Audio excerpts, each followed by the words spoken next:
Okay, well, today's talk is based on a couple of books that I read fairly recently by the author Dan Büttner. That looks like German to me, but I think you would pronounce it Büttner here in this country. Anyway, I don't know much about his background. I think he's a journalist and he just traveled and did some reports. But he managed to get a research grant from the National Geographic Society to investigate places where people, on average, get older than anywhere else in the world. And there were some demographers who did some studies, and they used, on maps, they used a blue pen to circle those areas, and somehow that name stuck. So that's why these things are called the blue zones.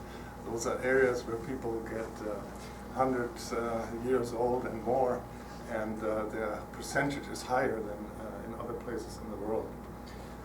The two books are called Blue Zones, Lesson for Living Longer from People Who Have Lived the Longest. And the other one is called Thrive, Finding Happiness the Blue Zone's Way. Originally I had planned to talk about both of the books, but I figured I found out soon that that's too much for one talk, so I'll probably talk about the happy part later, and we'll start out with the longevity part, even though we will find out that people who make it to 100 tend to be pretty happy. So it's not, two pairs of shoes. So to identify the secrets of longevity, a team of demographers, medical scientists, journalists traveled to and investigated areas with a high number of centenarians. Those are people who are 100 or more years old. And again, the demographers had marked these areas with blue pens and coined them the blue zones. So what I'll talk about first is a little bit some facts about aging, and then we'll look into a couple of those blue zones, and then also look at some lessons learned from people who live there. So the whole gist of this was very scientific. They didn't want to just interview some people, they wanted to find hard numbers, did some medical research. So I don't want to bore you with all those details. I focus more here on lifestyles, what these people who managed to get that old, how they lived, and some of their nutritional practices, what they ate, and so on. So the truth about living longer, some facts about aging. History is full of stories about people looking for the fountain of youth, such as the Spanish explorer Juan Ponce de Leon, you may have heard of him in history, who landed in April of 1513 on the northeast coast of Florida. Like many people of his time, he believed in that fabled spring of water that would bestow everlasting life. Today, 500 years later, the idea of discovering a magic source of long life still has so much appeal that charlatans and fools perpetuate the same boneheaded quest, whether it comes distinguished as a pill, a diet, or a medical procedure.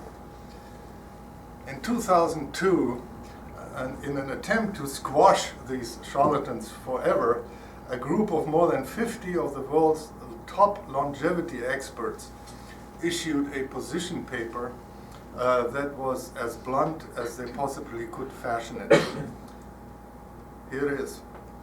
There are no lifestyle changes, surgical procedures, vitamins, antioxidants, hormones, or techniques of genetic engineering available today that have been demonstrated to influence the process of aging. So I repeat that. There are no lifestyle changes, no surgical procedures, no vitamins, antioxidants, hormones, or techniques of genetic engineering available today that have been demonstrated to influence the process of aging. You may ask, are they saying that living a healthy lifestyle, eating well, exercising, using supplements, etc. has no effect? No, these efforts may prevent me from getting a deadly or disabling disease or improve my quality of life by staying physically fit and active, but they cannot halt or reverse the aging process itself. Dan Buettner puts it this way: the brutal reality about aging is that it has only an accelerator pedal. We have yet to discover whether a brake exists for people.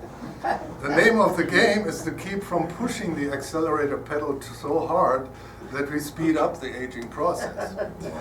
The average American, however, by living a fast and furious lifestyle, pushes the accelerator too hard and too much. This book that he's written is about discovering the world's best practices in health and longevity and putting them to work in our lives.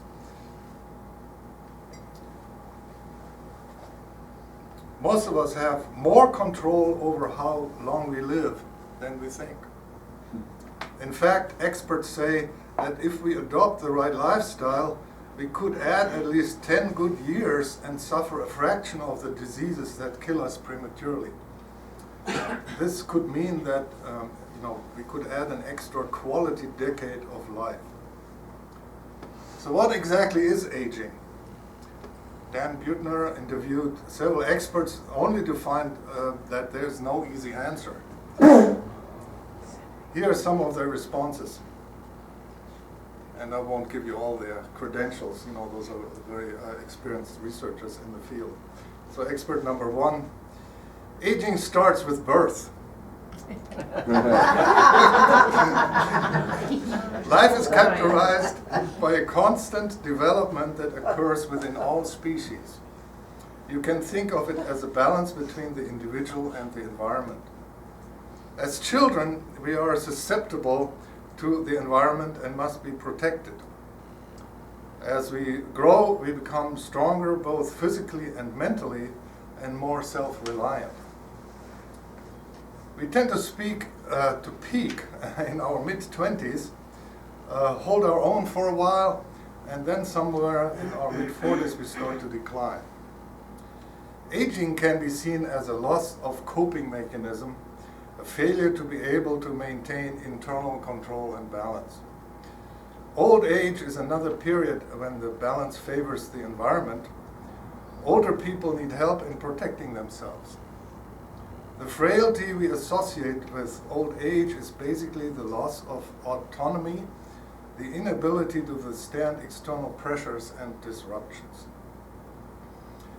Scientists have been searching for biological markers of aging, but so far nobody has found any that are absolutely constant and separate from the onset of diseases. For example, most people become farsighted beginning in their 40s. But it does not happen to everyone, so it's not a universal sign of aging. Generally, as we get older, we lose muscle mass and gain body fat. This can obviously be influenced by exercise and diet, so it's not a clear age indicator either. The immune system changes with aging and becomes less competent, but again, not in any universal way that we can say it's characteristic of aging. End of quote. Expert number two: I would define aging as a gradual loss of mental and physical abilities, whether you talk about the ability to think, to run, or else. It's a gradual and progressive loss of the ability to do things that you previously were able to do. What it means is that basically you're not designed to maintain your physical integrity forever. End of quote. So what are the chances of living to 100? Expert number three says living to 100 is like picking all 5 numbers in the lottery. The odds are pretty small. If you have longevity running in your family and practiced good health behaviors, your chances are greater. Currently, 100-year-olds are the fastest growing segment of the population, partly due to better health screening and the detection of high blood pressure and other treatable diseases. End of quote. In the US, The average of centenarians is about 1 in 20,000 in men and 1 in 5,000 in women. So the ratio of men to women is about 1 to 4. Quoting expert number 2 again, the question is, if you live to be 100 years old, what kind of 100-year-old are you going to be? Are you going to be bedridden and unable to take care of yourself? Or are you going to be reasonably independent and alert? To me, that is what the best health practices can really have an impact on. End of quote. So the issue of best health practices was first addressed in the literature by the Italian writer Luigi Cornararo, who wrote in 1550 the bestseller The Art of Living Long, which was later translated into French, English, Dutch, and German. He basically said that life could be extended by practicing moderation. Walking his talk, he lived well into his 90s. Which brings us to the people living in the 4 blue zones.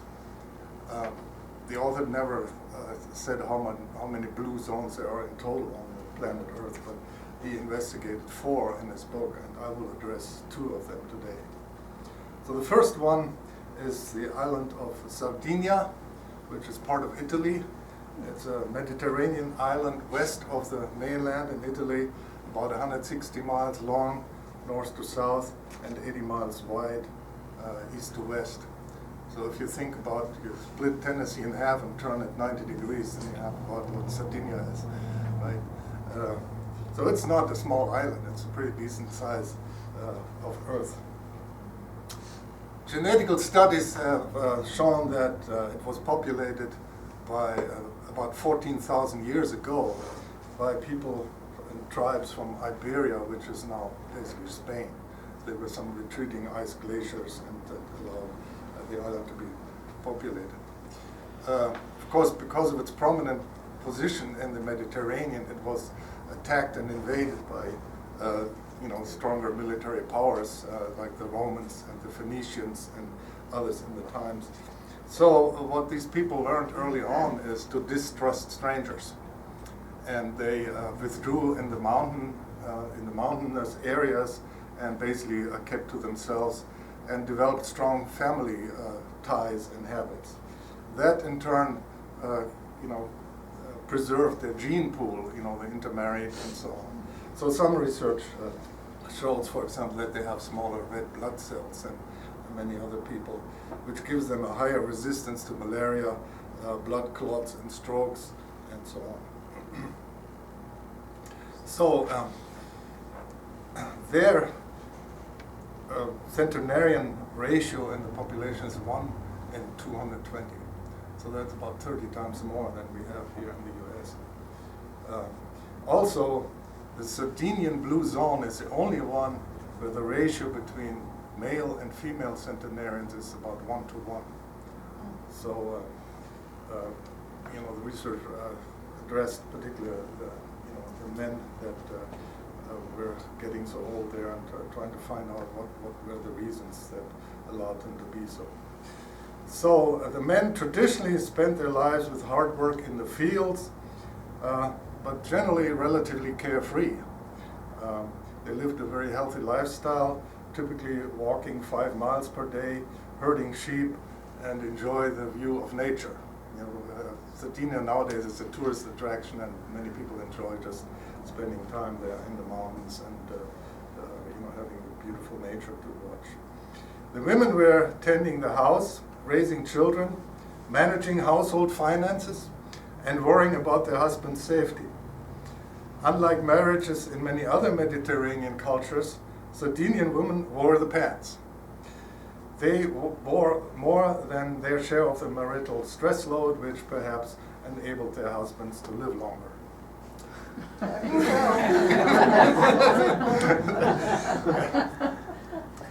Nutrition-wise,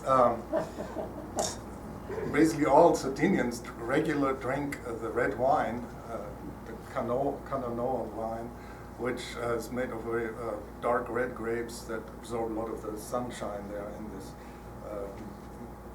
Mediterranean area. And they have a lot of anti-inflammatory flavonoids. They eat whole grain breads that's usually baked as very thin sheets, so they can take that in the fields and it doesn't go bad very quickly. They call it carta da musica, music sheets. They eat fava beans, which I think in this country is referred to as horse beans. In Germany they call them sow beans, so whatever. But anyway, they rarely eat meat. Usually it's reserved for Sundays and holidays. And on Sundays it's usually cooked. On holidays it's roasted. And in parts of Sardinia they use mastic oil, which is kind of a resin, bitter-tasting resin that they mix with the oils of these plants. So again, these substances have anti-inflammatory substances in them. They also engage into regularly social behaviors, like they meet in the town squares and engage into stress-shedding behaviors like drinking wine the Sardinian men are known for their sardonic humor. They like to make fun of each other and tease each other. And the author, when he tried to interview them, had to encounter some of these. So here's an example. My Sardinian translator, Marisa, and I had heard of Sebastiano Muru, a 90-year-old shepherd with extraordinary vigor, and we had spent an afternoon searching for him. Early in the evening, someone pointed him out to us, standing at a bar with a half-dozen friends, all much younger. He was wearing a shepherd's cap, tweed blazer, and black work boots. Though short in stature, he had an erect posture, and a sly smile gave him a commanding presence. "Are you Sebastiano Muru?" Marisa asked, approaching him tentatively. "I don't know. I was too young to remember when they named me." He replied matter-of-factly. Sebastiano's friends all laughed, of course. Then she asked how old he was. 16, he responded, smirking. Again, his friends erupted in laughter. We noticed a beer glass in front of him and asked him if he drinks. "No, my doctor told me not to drink, especially not milk." Then he raised the beer glass and toasted to my health. He was standing next to Marisa, who was 39 and attractive, so I returned the toast, recalling Groucho Marx. "May you always feel as young as the woman you're with." He looked at Marisa, examined her from head to toe, and rejoined the conversation. "Do I look like a cradle robber?" There are other stories. One centenarian that he interviewed, he was hard at hearing, and his daughter had to translate to him. So she told him, "There are some Americans here. They want to talk to you." "What does the American want?" "Well, he's writing a book, and he wants to just talk to you." "Tell the American if he wants money to go to hell."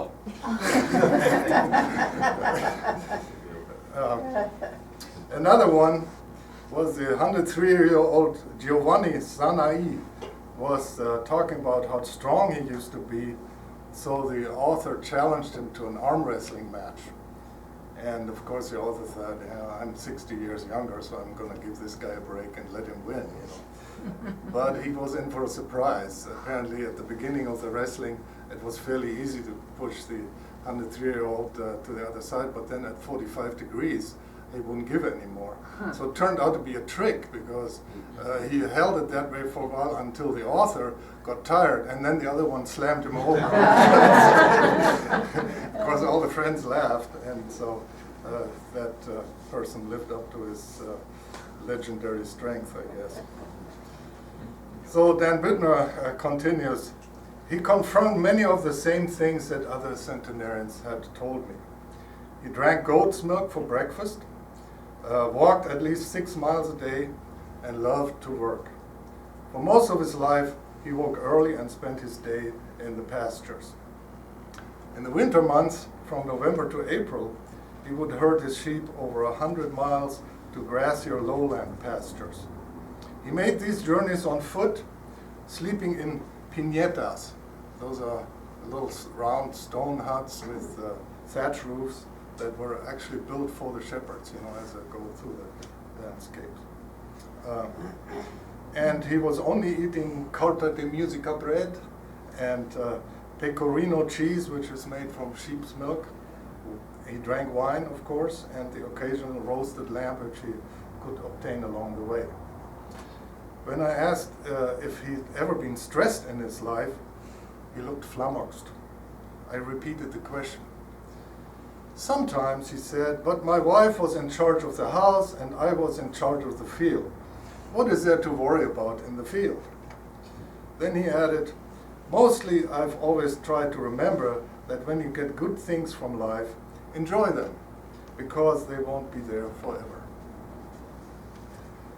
So here are some lessons learned, if you want to live the life, or at least take some lessons from the life of the blue zones in Sardinia. First, eat a lean plant-based diet accented with meat. The classic Sardinian diet consists of whole grain bread, beans, garden vegetables, fruits, and in some parts of the island, the mastic oil. Sardinians also traditionally eat pecorino cheese made from grass-fed sheep, whose cheese is high in omega-3 fatty acids. Meat is largely reserved for Sundays and special occasions. Second, put family first. Sardinia's strong family values help assure that every member of the family is cared for. Third, drink goat's milk. Goat eats such plants as Sardinian dwarf curry. That one scientist discovered that in the fields. And apparently the sheep don't eat that, but the goats do. So this, again, is a plant that has high anti-inflammatory and bactericidal substances. This might help protect against inflammatory diseases of aging, such as heart disease and Alzheimer's. Fourth, celebrate elders. Grandparents can provide love, child care, financial help, wisdom, and motivation for children to succeed in life. Fifth, take a walk. Walking 5 miles a day or more, as Sardinian shepherds do, provides all the cardiovascular benefits you might expect, and also has a positive effect on muscle and bone metabolism without the joint pounding of running marathons. 6, drink a glass of red wine daily. Cananol wine is particularly rich in these artery-scrubbing flavonoids. 7th, laugh with friends. Men in this blue zone are famous for their sardonic sense of humor. They gather in the street each afternoon to laugh with and at each other. Laughter reduces stress, which can lower one's risk of cardiovascular disease. Okay, let's move on to the second blue zone, which is Okinawa, a group of islands about 1,000 miles south of Tokyo, at the edge of the Pacific and the South Chinese Sea. The largest of the islands is Okinawa. It's about 60 miles long and 15 miles wide, so it's much smaller, about like Coffee and Franklin County together, a little bit narrower than those two stacked on top of each other. So consider it the Hawaii of Japan. Right? That's what Okinawa is. Some 700 centenarians live among Okinawa's 1.3 million people. So roughly 4 times the US ratio. Okinawa has an interesting history. The Okinawa people, which are not Japanese, by the way. The Japanese, of course, overran them and dominated them for many years, but so did the Chinese in the past history. So originally, the Okinawa people, the peasants there, tried to make a living by raising rice and millet. Unfortunately, the rocky land there doesn't provide the best background for that kind of raising. But they have a local hero, one of their kings in about 1600, went over to China and brought back the sweet potato. And apparently that is the weather circumstances and so on are ideal for that plant in Okinawa. They have lots of monsoons that destroy other crops and other things, but apparently the sweet potato isn't bothered by the monsoons and so on. So by the time this centenarian that we're talking about was born, about 80% of the food there was sweet potatoes. That's what everybody lived on and enjoyed.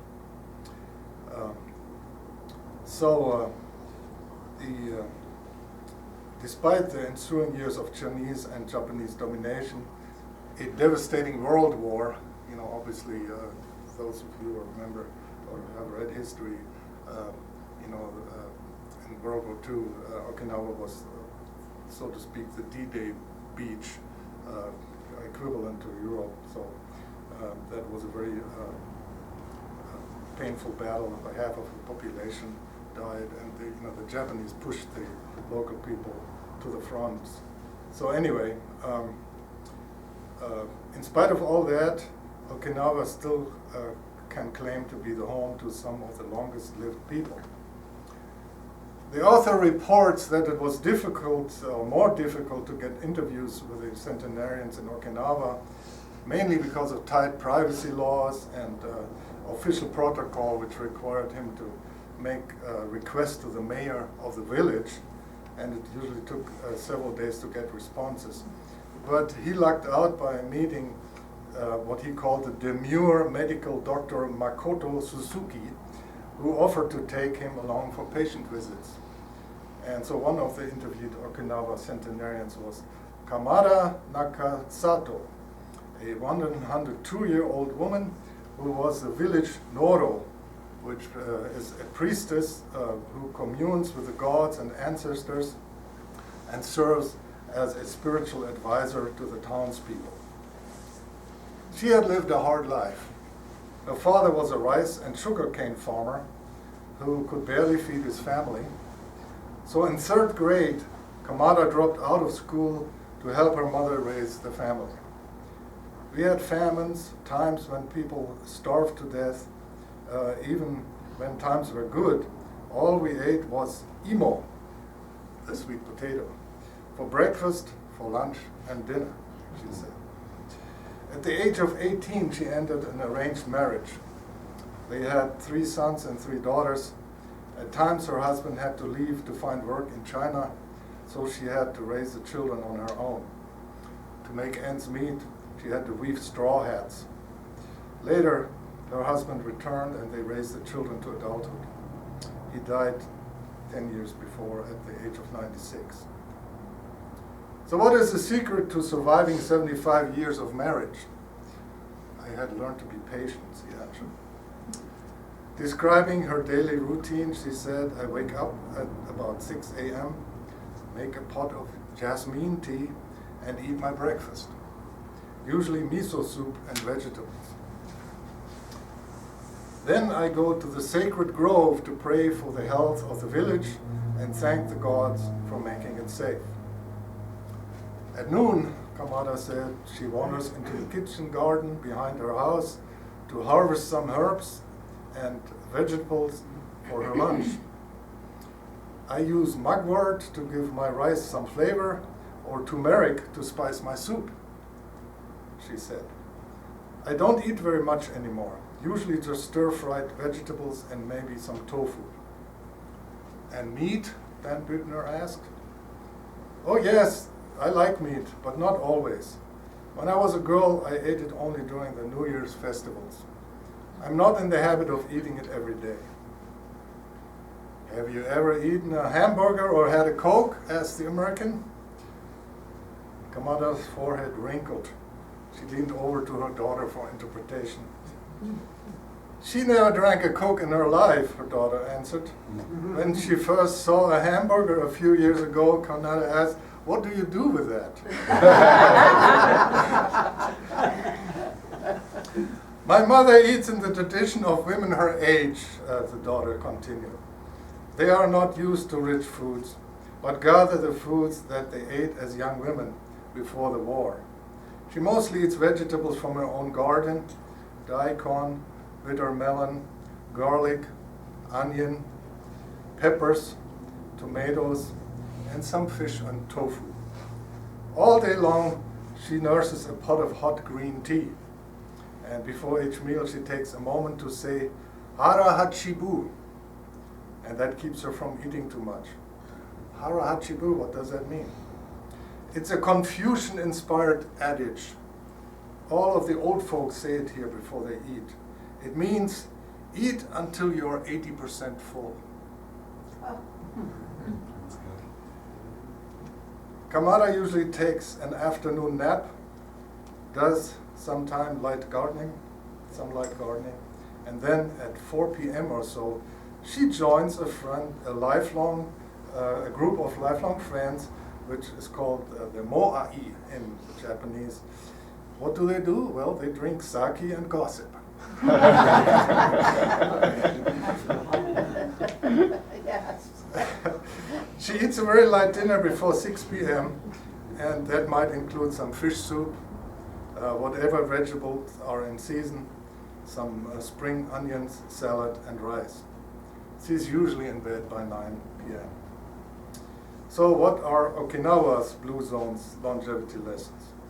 First, embrace an ikigai, which is a purpose in life. Older Okinawians can readily articulate the reason they get up in the morning. Their purpose-imbued lives gives them clear roles of responsibility and feelings of being needed well into their hundreds. Second, rely on a plant-based diet. Older Okinawians have eaten a plant-based diet most of their lives. Their meals of stir-fried vegetables, sweet potatoes, and tofu are high in nutrients and low in calories. While centenarian Okinawians eat some pork, it is traditionally reserved only for infrequent ceremonial occasions and taken only in small amounts. Third, get gardening. Almost all Okinawan centenarians once grew a garden. It is a source of daily physical activity that exercises the body with a wide range of motion and helps reduce stress. It's also a near constant source of fresh vegetables. Fourth, eat more soy. The Okinawan diet is rich food made with soy like tofu and miso soup. Flavonoids in tofu may help protect the heart and guard against breast cancer. Fermented soy foods contribute to a healthy intestinal ecology and offer even better nutritional benefits. Fifth, maintain a moai, a support group.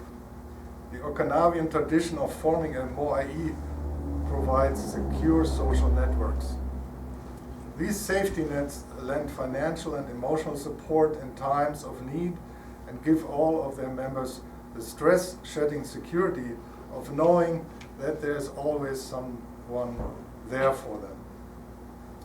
Six, enjoy the sunshine. Vitamin D produced by the body when it's exposed on a regular basis to sunlight promotes stronger bones and healthier bodies. Spending time outside each day allows even senior Okinawans to have optimal vitamin D levels year-round. Seventh, stay active. Older Okinawans are active walkers and gardeners. The Okinawan household has very little furniture. Residents are taking meals and relax while sitting on tatami mats on the floor. The fact that old people get up and down off the floor several dozen times daily builds lower body strength and balance, which help protect against dangerous falls. And eighth, plant a medicinal garden. Mugwort, ginger, and turmeric are all staples of an Okinawan diet and all have proven medicinal qualities. By consuming these every day, Okinawans may be protecting themselves against illness. And ninth, have an attitude.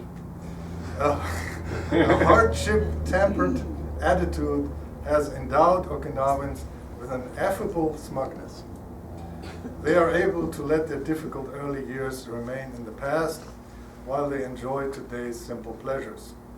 They have learned to be likable and to keep younger people in their company well into the old age. I'd like to close with Kamada's answer to the question, so what is the correct living, what is the secret to living to age 102? She said, I used to be very beautiful. I had hair come down to my waist.